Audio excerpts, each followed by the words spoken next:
Today I want to talk about something very important which may not have been told to you in dental school, but it's all about the chair which you sit on to do dentistry and the chair which your assistants sit on while they're assisting you.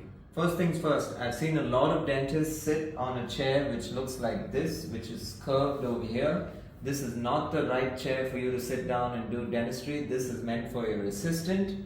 You need to be sitting on something like this, which is a lot more flat, so that you're able to get good back support when you're sitting up straight and doing dentistry, hopefully wearing a pair of loops to correct your posture as well. So we know that you shouldn't use this type of chair because it's going to give you a bad back and it's not going to give you the right support. But is it okay for your assistant to use it?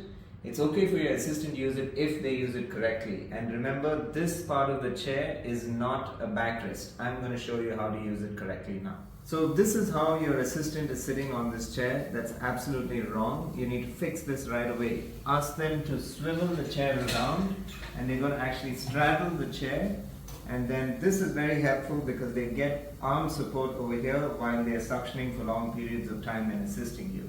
So remember, this is not a backrest. Alright? I hope I've confused you enough. This is the Dental Review Guy signing off with a smile.